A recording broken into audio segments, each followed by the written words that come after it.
So mas gusto ko yung ganitong paraan kung paano padamihin ang mulberry. Ayun, i-check natin yung mga markot natin na mulberry. So ayan, marami ng ugat. So bali yung mga markot na to ay nasa 21 days na siya. So ganun kadami yung lumalabas na ugat after 21 days na minamarkot natin. Bali ang variety na to ay yung Illinois variety.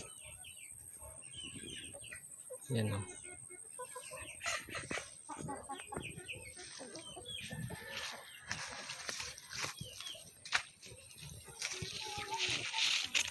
Ayan, puro na may mga ugat.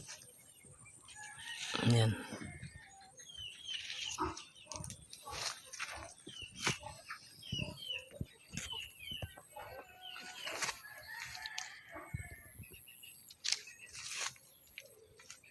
So mayroon ding namamatay. So normal lang yan.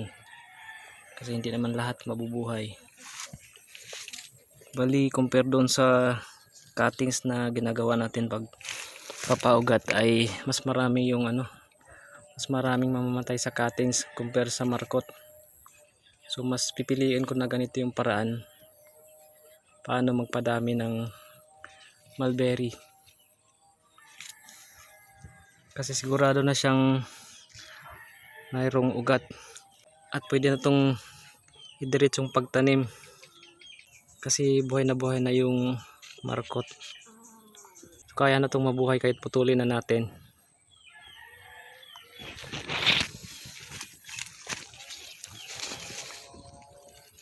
Yan o, daming ugat o. Grabe ugat, dami. So ito may mga nabali din oh. Kahit bali na siya, ayan, may ugat pa rin. So nabubuhay pa rin siya.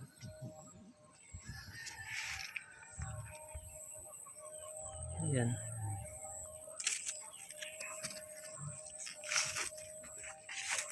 So ito, wala pang ugat gaano.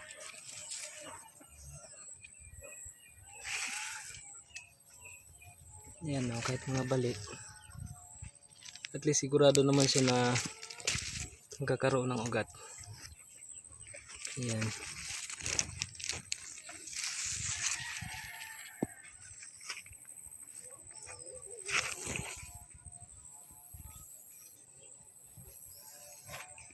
So marami na tayong pang dagdag tanim.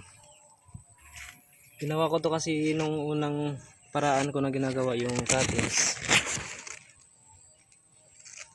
Maraming namamatay.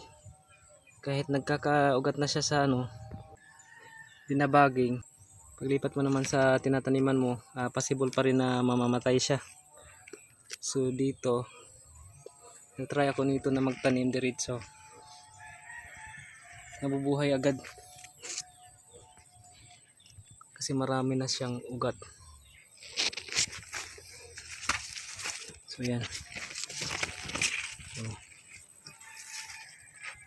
So makapagdagdag na tayo ng tanim ng mulberry. Pare ang variety na to ay itong Illinois variety. So kung paano naman ito minamarkot, yan. Kung paano siya minamarkot, mayroon akong video doon sa isang variety doon sa Shangri-La variety. Mayroon akong video kung paano ko minamarkot ang mulberry. So lagay ko na lang yung link sa description para mapanood kung paano siya ginagawa, kung paano minamarkot. So ayan. So mas gusto ko yung ganitong paraan kung paano padamihin ang mulberry.